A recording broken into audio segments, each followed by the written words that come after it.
Greetings, everyone. Please let me know you can hear me by typing a Y on the text chat. Excellent. So welcome, everyone, to tonight's Omniscient Mastermind call. How's everyone feeling this evening?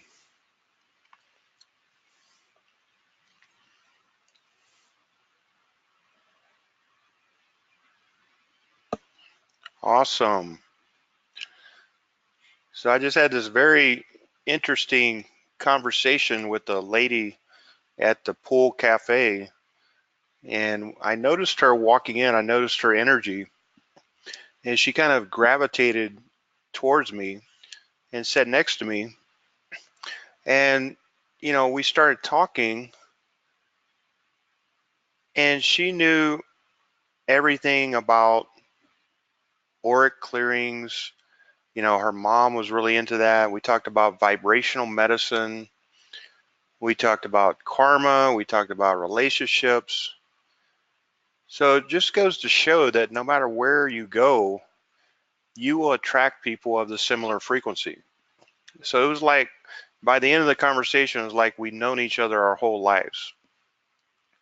So just be aware that no matter where you go, you're transmitting a certain frequency. Your DNA vibrates and oscillates at a certain frequency, like 150 gigahertz. So when you raise your frequency, you attract a new frequency of people, places, times, things, and events. So this lady, I know that we will at least be good friends, maybe even team up in some business projects, but there's no coincidences. So today, what we're going to focus on is what I like to call leadership mastery manifestation. So many of you in business have probably talked about leadership and different strategies for leadership, but tonight we're going to talk about leadership in a different way. We're going to talk about how to be a leader using your consciousness. Imagine if Donald Trump knew that he had divine creation energy and divine truth energy, and he did the proper work to not distort that divine truth. So instead of focusing on his subjective truth and seeing things as either black or white, I'm right and you're wrong, imagine if he focused on universal truth. I mean, he has the innate gifts to be the best president ever, but of course everyone has issues to work on. So when you clear those blockages and you're operating in complete order, not chaos, and you see everything as one, so you're focused on cooperation rather than competition, then your life just flows. There's no drama, there's no chaos, there's no disorder, there's no sickness, and there's no disease. So that's what we're focused on, is how to be a leader using your consciousness, not by reading more business books or getting more data or knowledge about what a leader should do, but actually how to make a quantum leap in your consciousness so you evolve not only yourself, but you also evolve your business, you evolve your family, and you evolve your community through your presence. Does that make sense, everyone?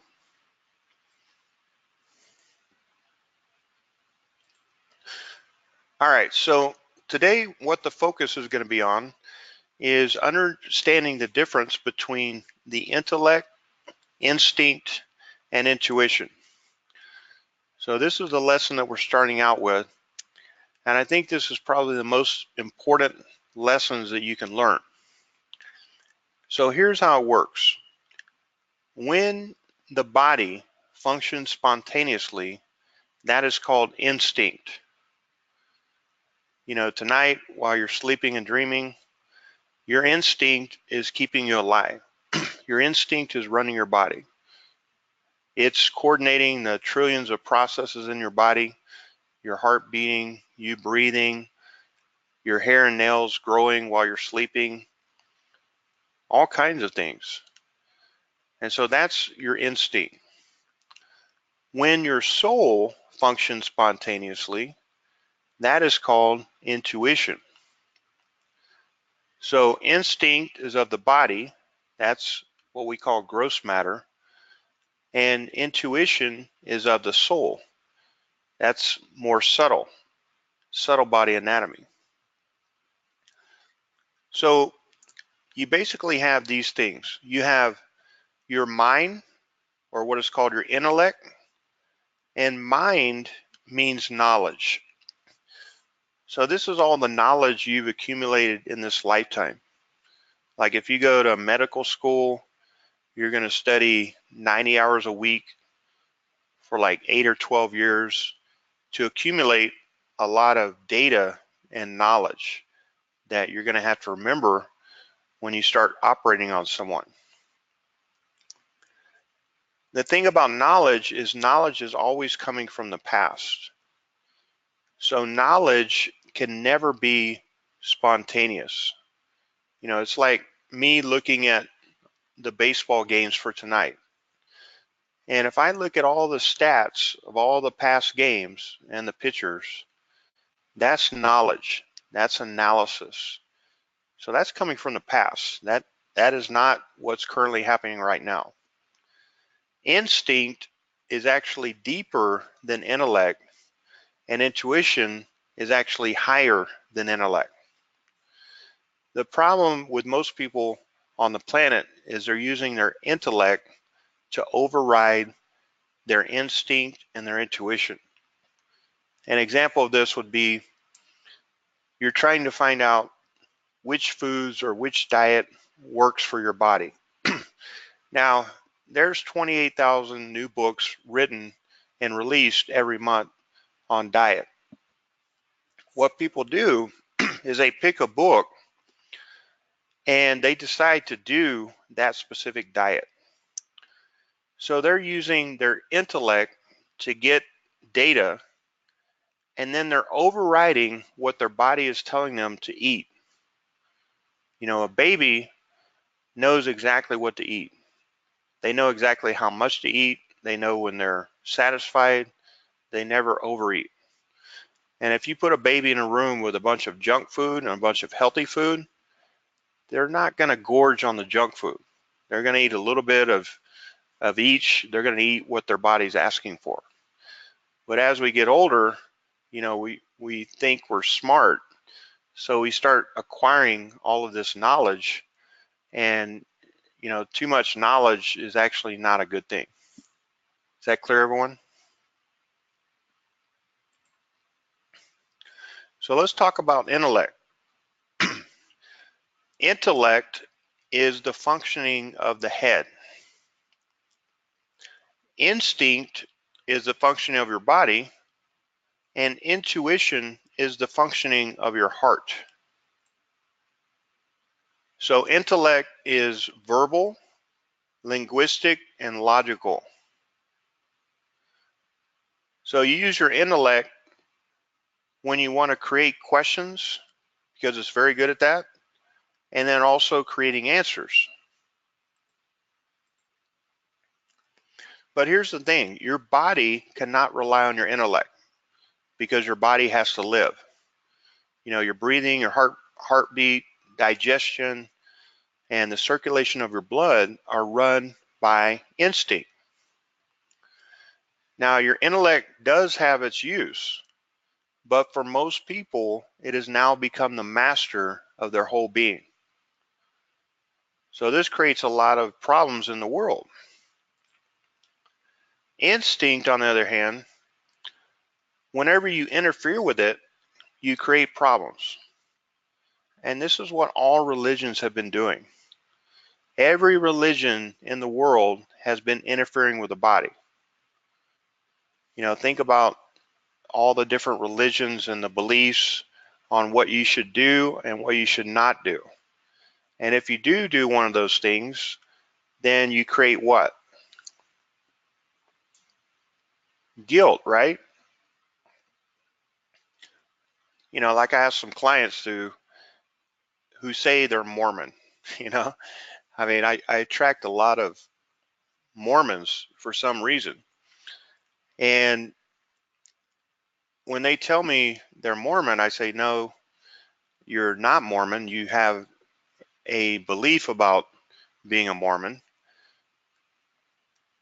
And so they come to Vegas and they're so repressed that they can't eat anything. They can't eat any sugar or, a soda or, have a glass of wine or anything like that. But I notice that eventually, whenever you repress something for so long, it's got to come out. And so these people who have the belief in being a Mormon are often the craziest people when they come to Vegas because they've been repressing it for so long.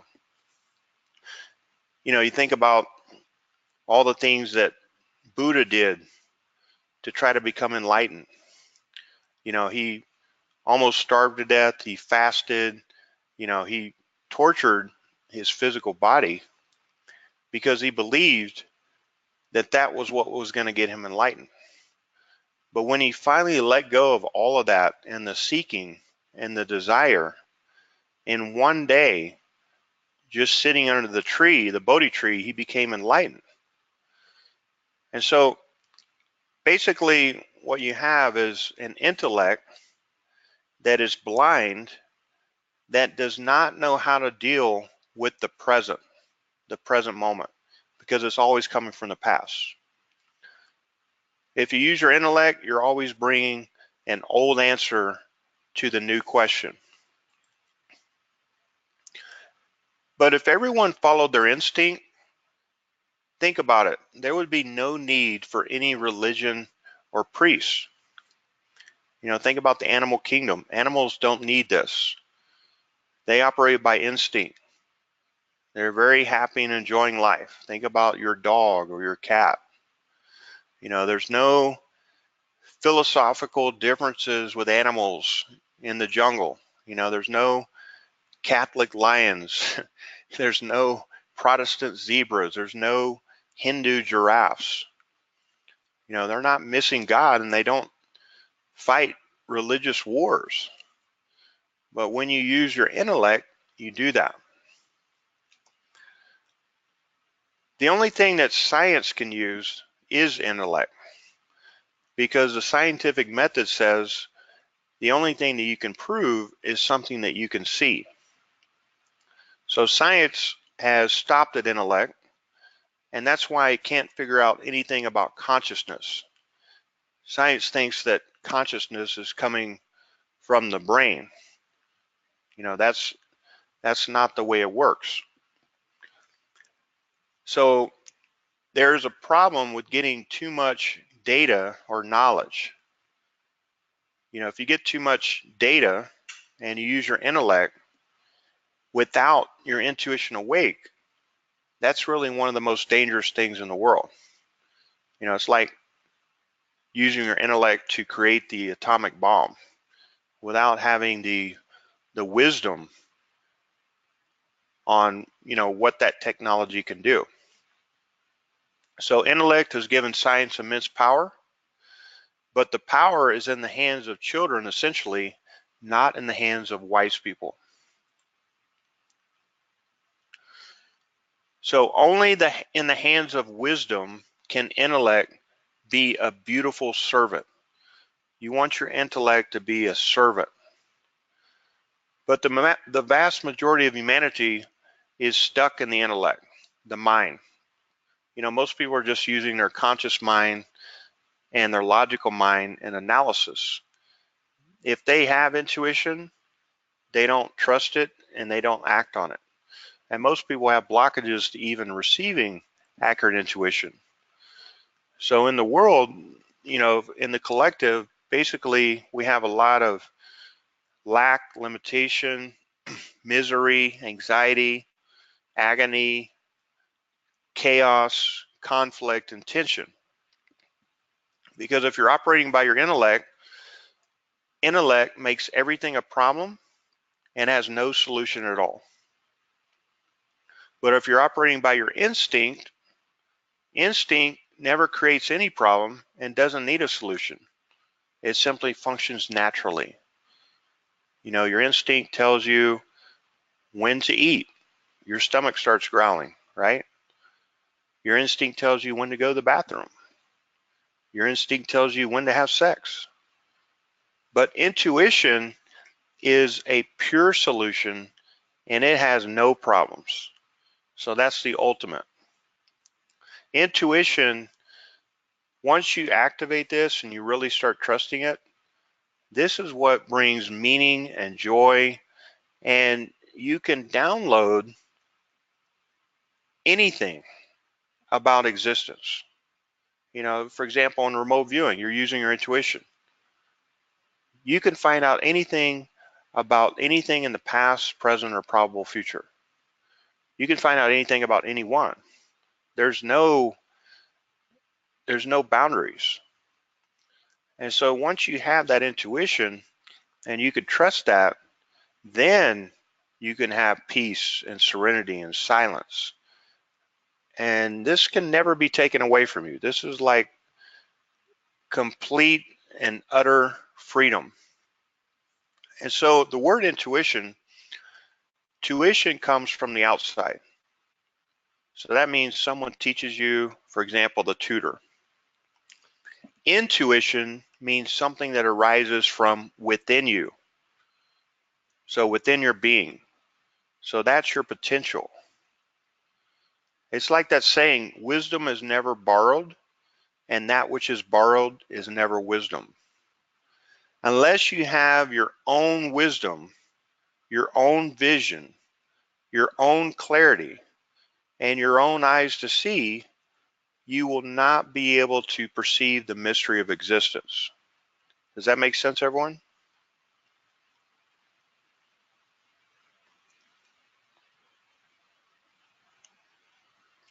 All right.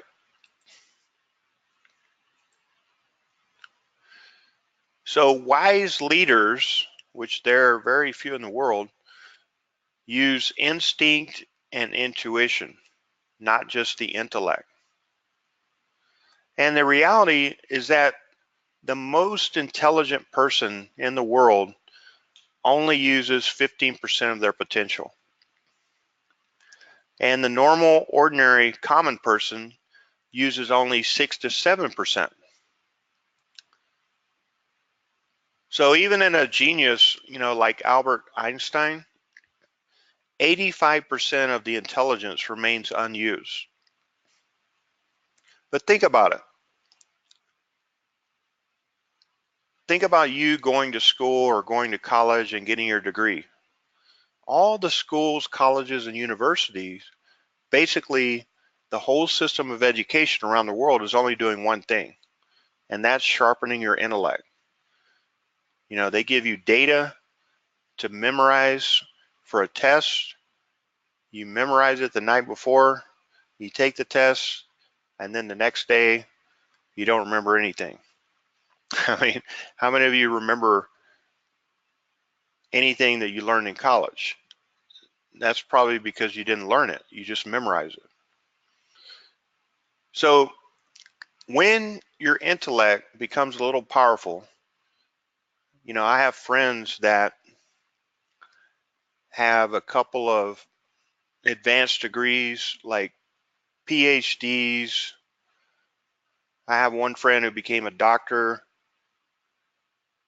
When your intellect becomes a little powerful, when you have all that knowledge and data, it starts interfering with your instinct. So what happens is it's like a competition or a power struggle arises.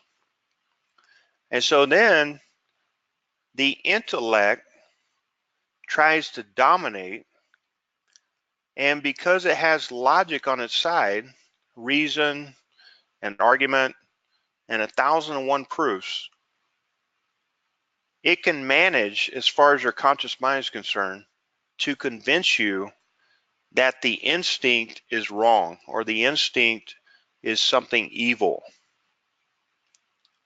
You know, like trying to shut down your sexual energy or your desires. I mean, look what happened with the big scandal and all the Catholic priests for the last 40 years. That's an example of what happens when you try to repress something. And that's why all religions have been condemning instinct, because they know that if people followed their instinct, they wouldn't be able to set themselves up for the middleman between you and your God. So let's talk about the difference between the conscious mind versus your unconscious mind. So your conscious mind is only 1/10 of the unconscious mind. So like an iceberg, only 1/10 shows above the water, and then 9 times more is hidden underneath. So your conscious mind is only a 10th part, but it's the one that shows. And you know about your conscious mind. This is what you're thinking consciously on a moment by moment or daily basis. But the thing about the unconscious is you don't know anything about it. Most people do not. So here's that analogy where your conscious mind is this part showing above the water and the unconscious is under here. Most people have so many things hidden in their unconscious mind that they're actually manifesting and projecting, and they don't know how to clear those things. And so that's one of the things that we do in this mastermind, is help you to identify those things in your unconscious that are manifesting, and go after those and actually clear those. But the thing about the conscious mind is this is what is being taught in all the schools, the colleges, the universities, and the churches. And they fill your conscious mind against instinct. And so they're basically making people anti-nature, or what I call anti-yourself. You know, don't listen to your intuition. Don't listen to your instinct. You should do this. But the way that it works is your unconscious mind is always silent. You know, I was talking to this lady at the pool. She was telling me that her brother went into a coma, and she had the awareness to tell all the people that were visiting him not to bring any negativity into the room, and not to cry and, you know, do those sorts of things, because he could hear them. And when he came out of the coma, he could tell what every person, you know, had done when they were in the room. So the unconscious mind is always active. You know, it's not worried about your conscious mind at all. And whatever you decide with your conscious mind can simply be thrown away by the unconscious at any moment, because it's 9 times more powerful. So for example, if you have something in your unconscious that says you're undeserving of a relationship, or let's say a certain amount of money, well, you can do a million affirmations in the mirror with your conscious mind, and your unconscious will simply throw those away. Is that clear, everyone? So the real work is on your unconscious mind. Now, there's a story of Buddha, and there was kind of a scandal, because he was against having women be initiated into his commune. You know, he wanted a purely male commune with no females in it. And what people don't understand is that he wasn't against women. You know, he wasn't against anything. But he was aware that once the women were there, then what are you going to do with the unconscious minds of the men? You know, no matter how consciously disciplined the men were, their unconscious minds were still active. So it was a question of psychology rather than religion. He wasn't really saying, you know, let's just keep all the women out. He was saying, I know you cannot be victorious over your unconscious mind. And he was saying that in bringing the women in, a situation is created where your unconscious will start overpowering you. And he didn't want that. And so in all of his trainings, he tried every way possible to prevent that from happening. He would tell his monks when they were walking, they had to walk looking only 4 feet ahead so they could not see the face of a woman on the road or anywhere. And at the most, they might see her legs. So he said, don't touch a woman, don't talk to a woman. And then one time a disciple said, well, what about in a situation where a woman is hurt or has fallen down on the road and is sick or dying? Do you want us to not talk to her and help her out? And then he said, well, in rare situations like this, you can touch her or talk to her or help her, but be very aware that she is a woman. I mean, that is his main teaching. Be very aware. That's being present to the present, being aware. So being very aware is not against a woman, it's against your unconscious. So if you are very aware, then your unconscious may not be able to penetrate and overpower your conscious mind. Does that make sense, everyone? But for most people who are not aware, their mind is in the past or the non-existent future, they're not able to control their unconscious mind. So here's the thing. You want your conscious and unconscious working together. And if your biology is completely satisfied, there's no fight between the conscious and the conscious. Think about that. Have you ever been on a restrictive diet? Your biology is not satisfied. So you're in a constant fight between your conscious and your unconscious mind. Your body is screaming, your instinct is screaming, I want this particular type of food, but your conscious mind has decided that that's not the food for you. So most of your energy is essentially tied up in repressing. So it's kind of like sitting on a volcano, trying to keep the volcano from exploding. Your power with the conscious mind is so small that you can't hold it forever. And when it does explode, it can cause all kinds of chaos in your life.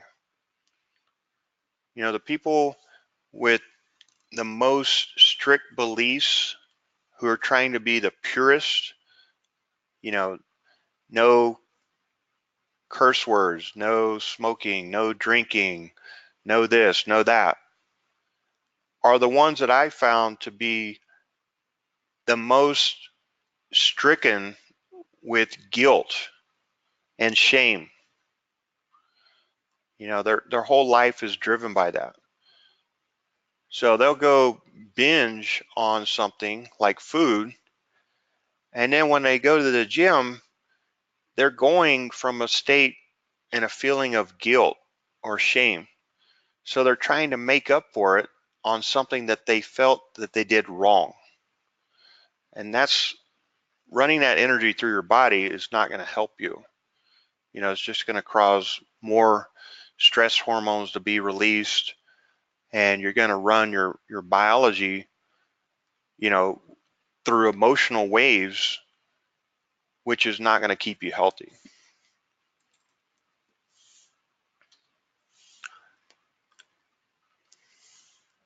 So if your biology is completely satisfied, there's no fight between the conscious and the unconscious. For most people, the energy is tied up in repressing. If you repress anything, it becomes valuable. Have you ever thought about that?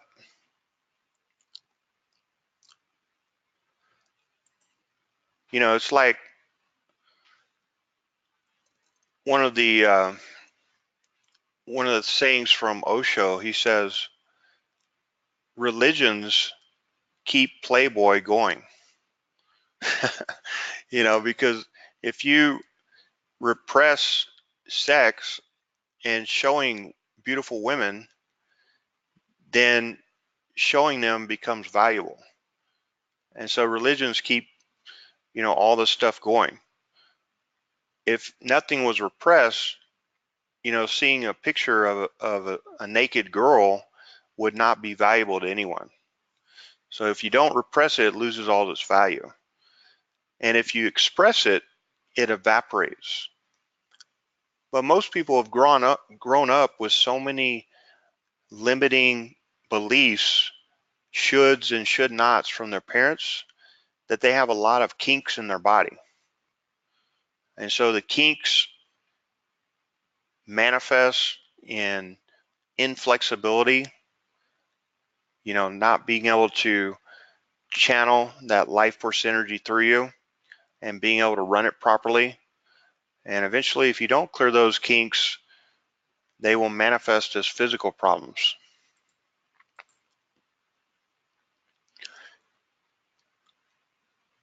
So when your conscious and unconscious minds meet, because there's nothing repressed in the unconscious, that is a moment of their meeting and their merger. And then you can access something higher, which is your intuition. So that's when the new faculty starts operating in you, when your conscious and your unconscious meet. So the conscious mind is associated with what? Just type your answer on the text chat.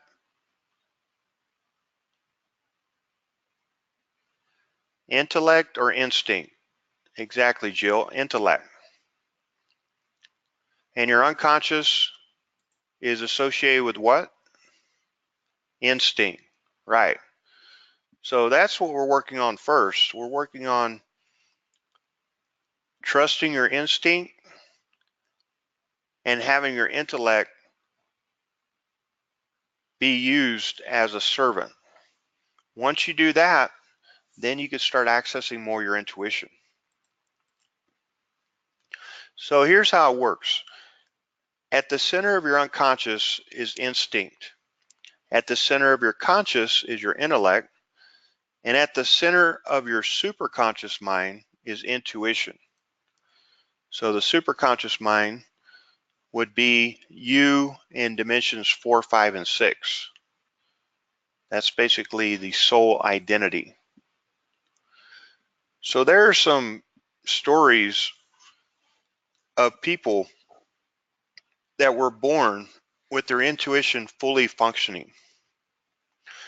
There's a lady from India called Shakuntala, where you could ask her any question about math and she would start writing the answer immediately without having any data or training about math.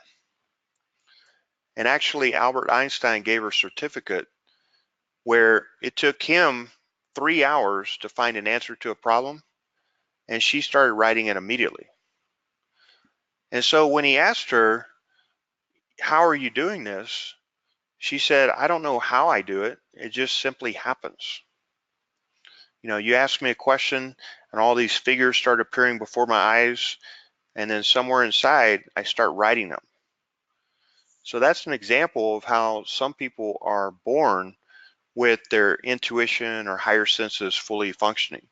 And I'm sure you've met people that are like natural psychics, you know, that can tell you things about you without knowing anything logically.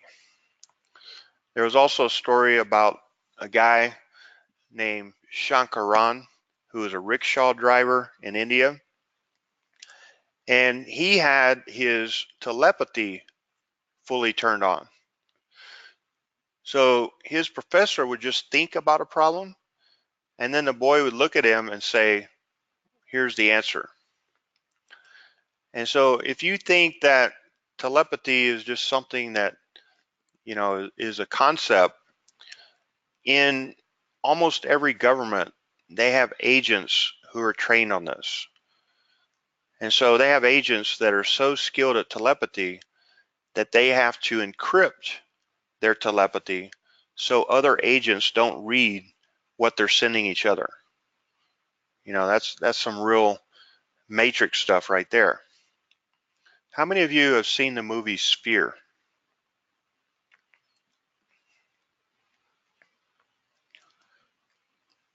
Okay, so that's going to be an assignment. I want you to watch the movie Sphere. Yeah, it's Sphere. And so I'm not going to give away the movie, but basically these scientists find this sphere in the bottom of the ocean, this golden sphere, and they're not supposed to go into the sphere, but they walk in. Each one eventually does go into the sphere. And when they come out, their thoughts immediately manifest. And if you know anything about manifestation, what are most people running in their minds 24/7?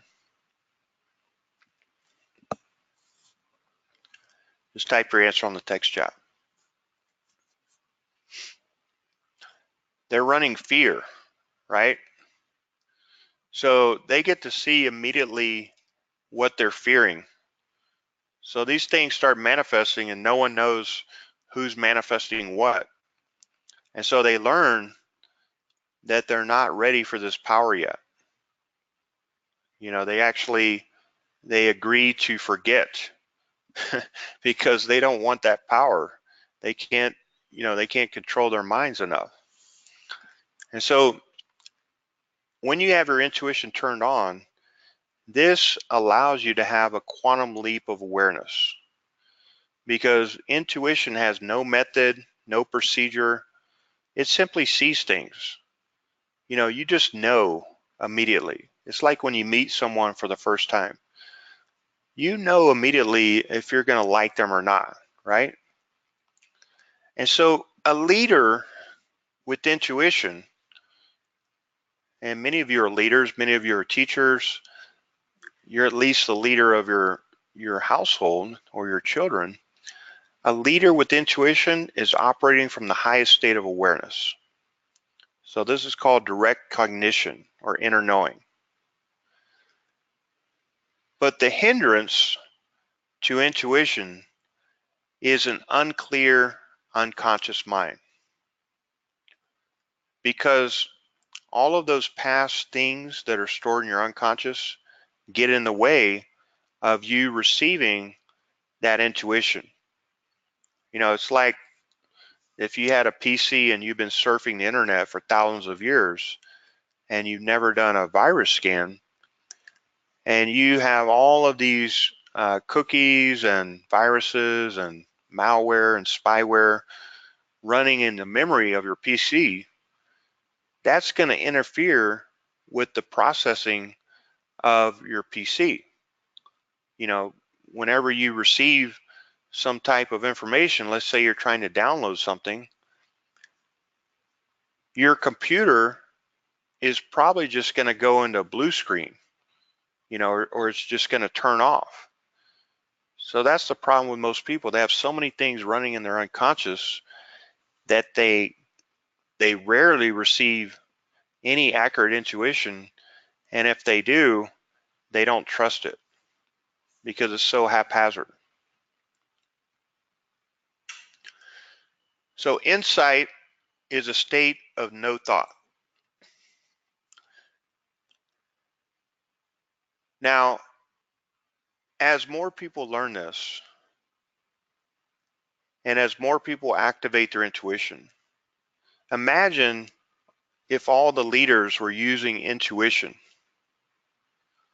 If they had all the intellectual knowledge but were using their intuition to make decisions rather than their logic and their conscious mind, no one would ever choose to send their children off to war to be killed for a stupid intellectual political reason, right? Your intuition tells you that that's not the thing to do. And so insight comes from the intuitive leader. But when you use your intellect with your instinct and your intuition, you're going to be much more effective than anyone out there. So here's what we're going to do. We're going to do a clearing to anything blocking your intuition. So for those of you new to this is how clearings work. Whenever we set our intent and we use a command, and then we use certain codes like this one on the screen, what happens is that command takes place, the code is activated in every particle of your being, and anything that doesn't resonate with that command or that code gets transmuted. So this is a 12th dimensional code. It's called the Biveka code. So when I do the command to clear anything blocking your intuition, you're going to feel the clearing happening in your left hand, in your body, if you're sensitive. And what is actually happening at the quantum level is all those past things that are stored there are being combined with their exact opposite frequency. And so they're being transmuted. And as that's happening, you will feel this as an activation. So you'll feel heat releasing from your body. You may have certain thoughts or emotions come up. You may see visions in your mind of past experiences. And the clearing doesn't just happen in this session. You know, it keeps going for hours after this. So you may feel heat tonight while you're sleeping. You may have what is called divine fever, which is where your body gets really hot. But all that is your body basically letting go of these discordant magnetic fields associated with the blockages that we're clearing. Does that make sense, everyone? All right. So everyone just have your left hand with the palm facing down, fingers pointing away from you. Very relaxed and not touching anything.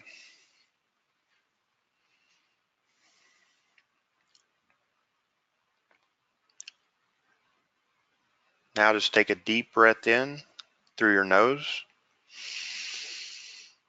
and exhale through your mouth.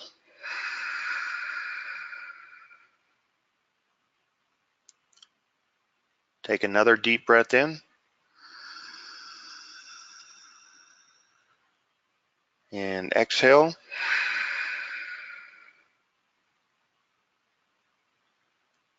Now I want you to inhale the code into your third eye and just close your eyes.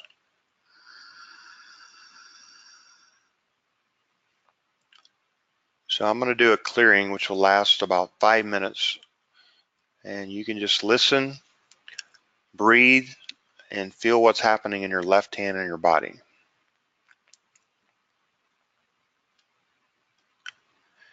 It is commanded by the laws of the golden liquid realms and alchemical powers that the Biveka code be used to clear all blockages to each person here, fully activating their intuition, connecting that to their instinct and intellect, and also activating each of their 7 higher senses now, Ta Asian Tadoi.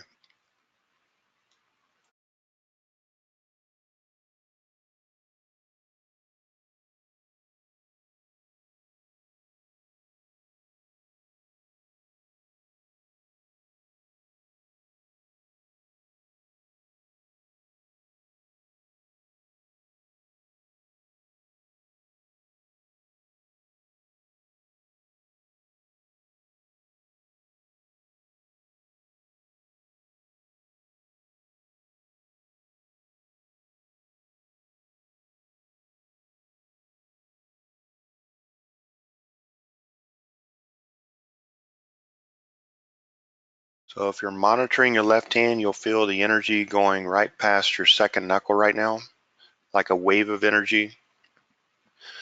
For some of you, you'll feel this very heavy, like the energy's pushing on your fingertips.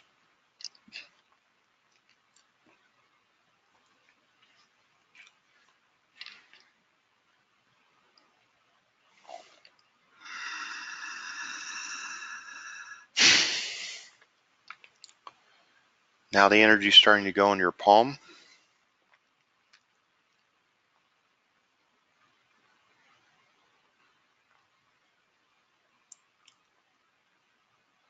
So as the clearing is happening, we're also going to be focusing on activating your third eye.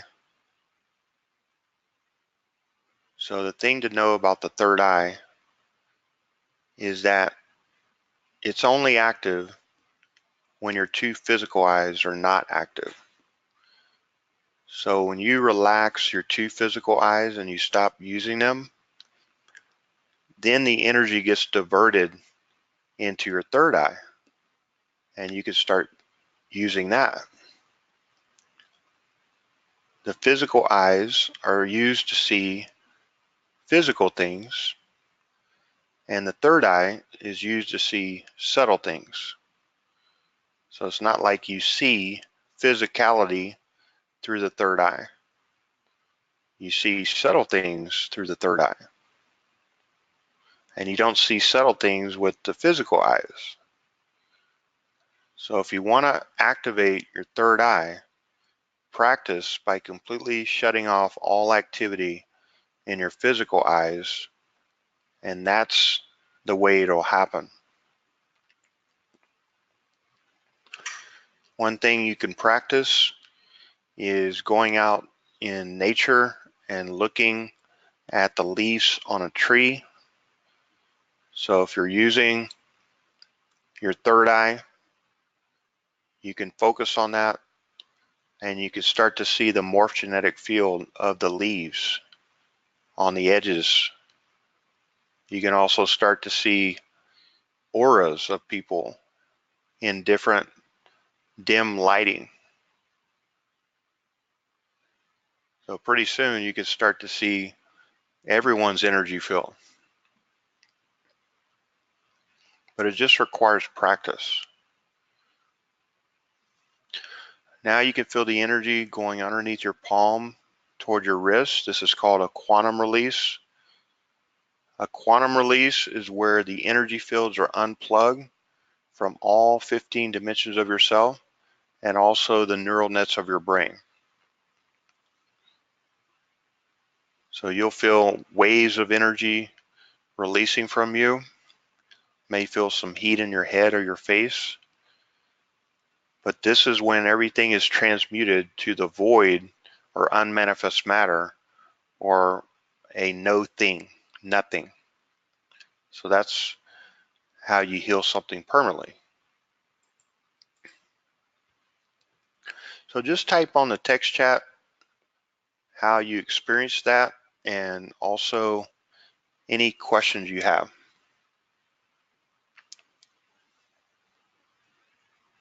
How did you experience that?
So yes, let me go through this.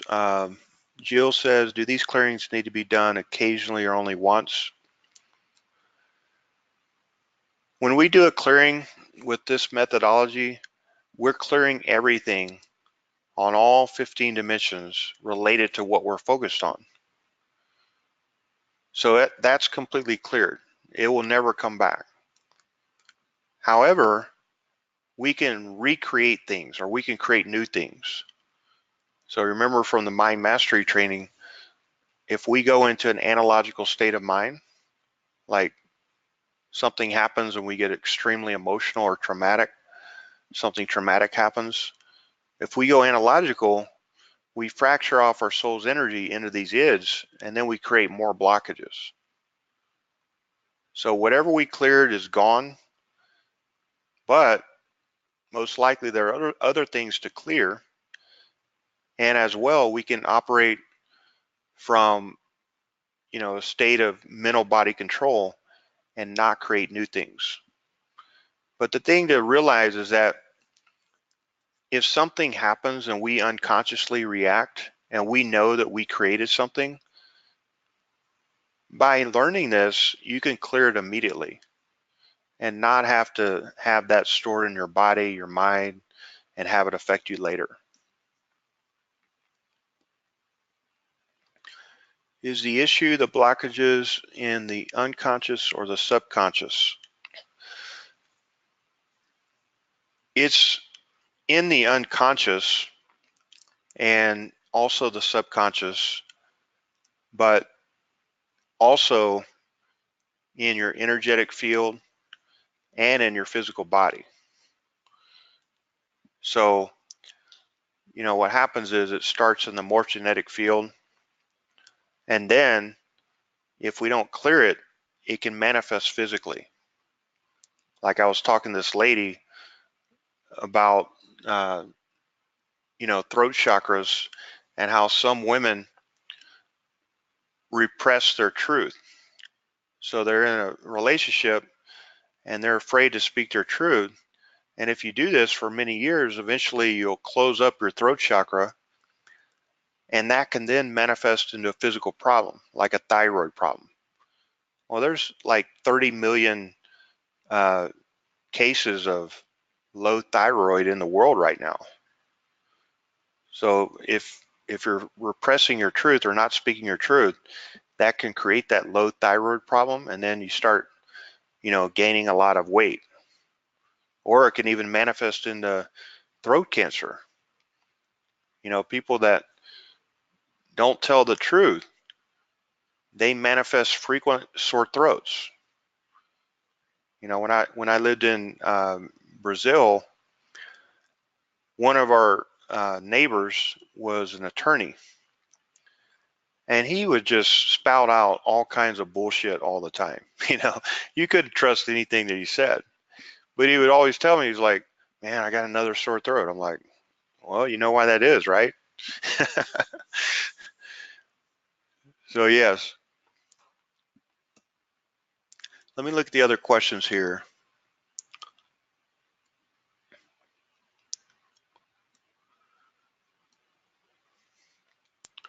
Yeah, so the bottom line, Ron, is it's not just in the mind. You know, the is get stored, but then their effect can affect you on a mental level, a physical level, and a spiritual level. But since the id is the lowest common denominator of any blockage, if we clear that, then we're clearing it on all levels permanently. So that's the way to go after healing. If we're doctors and we just focus on doing surgery to cut out something, we're just working on the physical level. But that blockage that manifested that is still in the morphogenetic field. So what will happen? It can remanifest. So we want to go to the source to clear that. Make sense? All right. Any other questions?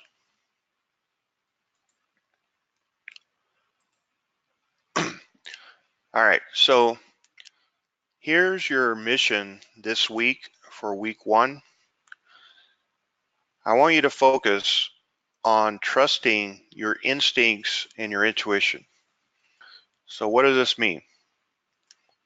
Well, when I first started learning this, I was working at Coca-Cola in Atlanta as a consultant. And so I was in charge of all their systems, and we had 162 different servers that I was monitoring, for performance and, making sure they're all doing what they were supposed to be doing. And if I used my conscious mind and went through each one of those servers and tried to, analyze whether there was a problem, it would take me 8 hours to do that. And so when I learned, how to trust my instinct and intuition, I would have a list of servers on my screen, and then I would just immediately know which one had a problem. And I would just zoom into that. I would do the diagnostics, and sure enough, that's the one that had a problem. One time we had a situation where the server, which was giving out all the IP addresses for the entire company, was crashing. And so I was in charge of the server, so it crashes. Basically, no one in the company can use the internet. And they're losing like $1 million every moment. So I run to the computer room. First thing I do is reboot the server. It comes up, it loads everything, takes like 15 minutes, and immediately crashes again. So then I'm like, well, reboot again, same thing. Now all of these managers start coming in the computer room. All the guys with like suits and, their manager, they're standing behind me going, what's going on? And so I think, well, logically, it must be a hardware problem. So I get another server, load the entire software, get it all set up, switch the cable over to the new server, boot it up, and it crashes. The same thing. I'm like, oh my God, new software, new server, still crashing. But then I had an intuition. I was thinking, what's happening when I turn on the server? When I turn on the server is sending out data packets across the internet. And the data packets are hitting all these routers, 50 miles away. And I'm thinking something is not right with the packets. And so I get my colleague who's an expert on Cisco routers, and I have him come over and put what is called a sniffer on the wire. The sniffer is a really complicated device that basically looks at every packet that's being sent out and it measures it for any problems. And so sure enough, what was happening is that server was sending out a packet with 1 bit too small of size. So instead of like 32 bits, it was 31 bits. And what happened is the router 50 miles away, which was not used to that, created an error and then crashed our server. So we could have been there for months if I wouldn't have had that intuition. And that's how you can use this. You can use this in your day-to-day life, with your children on what school, you should send them to, or, what is the best use of my time today? What is going to bring me the most benefit? So that's what I want you to do. For your body, trust your instincts. When you decide on what you're going to eat tonight, tune in and think, what is my body asking for? It could be that your body's not asking for anything, but you're just in the habit of having a meal at a certain time. So trust your instincts on that, and realize when you're repressing something, based on a belief, or maybe you've been exposed to some spiritual indoctrination or some religion. Notice when you're repressing. Be aware. And so the whole goal is to focus on harmony within you. That's your instinct, and operate intuitively.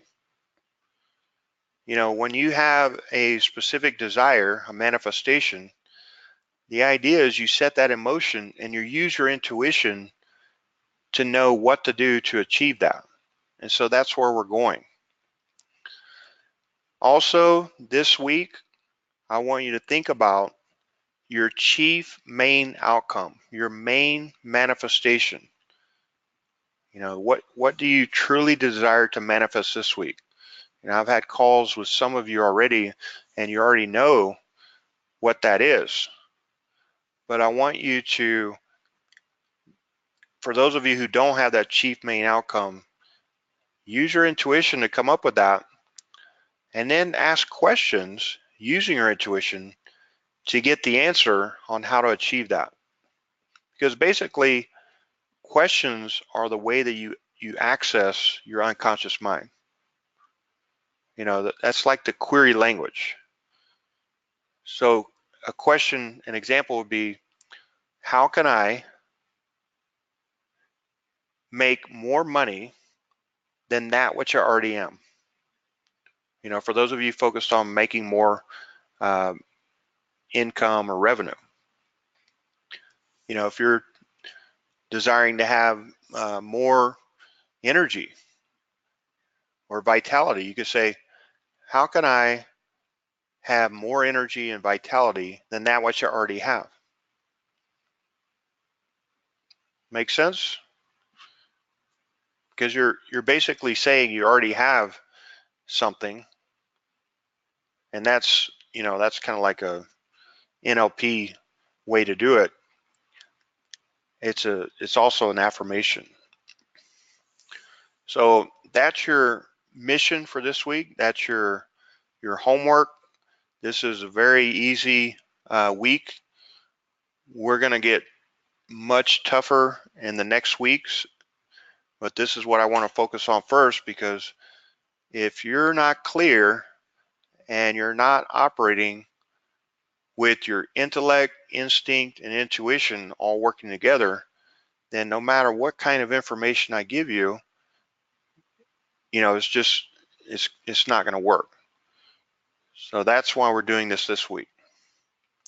Make sense? Any other questions?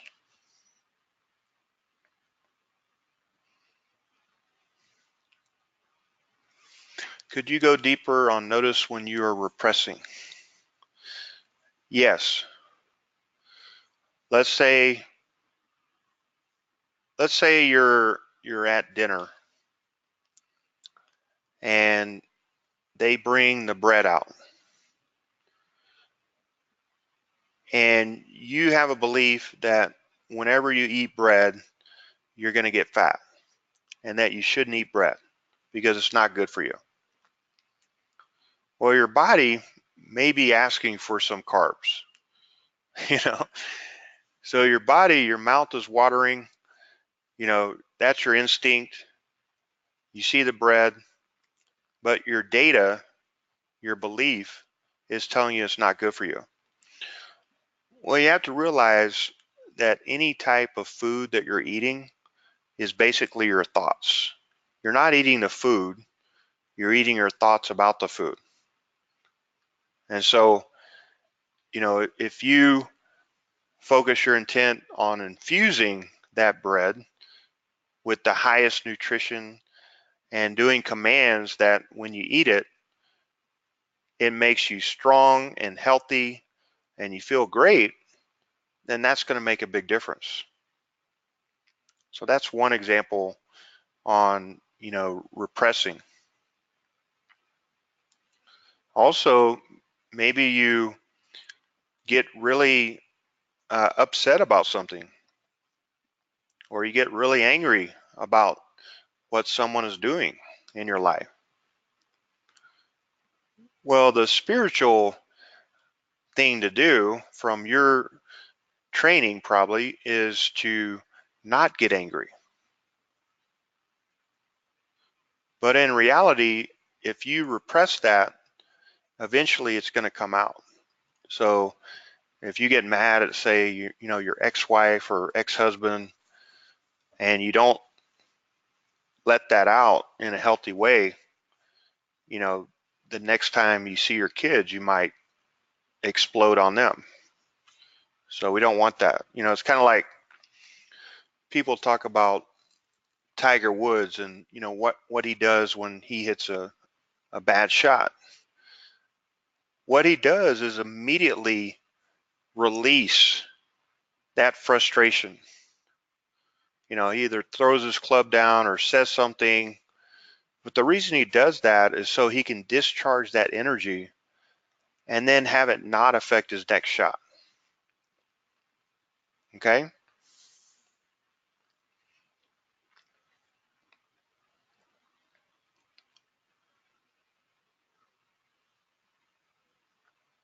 Another example of repression would be when you notice you're trying to get people to like you. you know, you're just saying what you think is going to be agreeable, and you're being politically correct rather than just speaking the truth.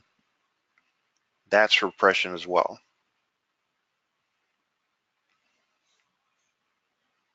Any other questions?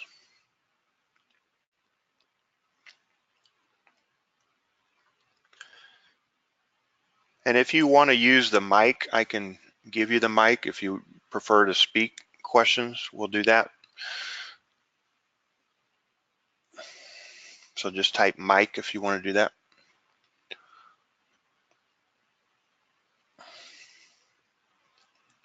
All right, so everyone's clear on the assignment. Trust your instincts. Notice when you're repressing. Operate intuitively. And then think about your chief main outcome. And use your intuition to get the answer. So what's the best way to use your intuition? Well, like for example, Daryl, you've probably been pretty stressed out the last couple days, right? So a lot of chaos in your conscious mind. So if that's happening and you have all these things to resolve, you're using your conscious mind and you're in a beta state, your beta brainwave state, where your brainwaves are, over 14 cycles per second. Well, to access your intuition, you want to be as calm as possible. So, for example, like right before you go to sleep, your brainwaves go from beta to alpha to theta and then to delta. But right before you go to sleep, that's the perfect state to access your intuition. That's like the bridge to your unconscious mind, where you can get any answer. And so most people try to access their intuition in a very high state, like beta or even gamma. Well, that's not going to work because you're in your conscious mind. So that's another key is really learning how to slow down your brainwaves and then get into that state where inner knowing just happens. All right. All right, everyone. So if there's no more questions, we'll close tonight's session. Thank you so much for being here. We will meet next week at 6 p.m. And I will also have the dates for the live events next week. Thank you so much for your focus. Have a great week, everyone, and I'll talk to you soon.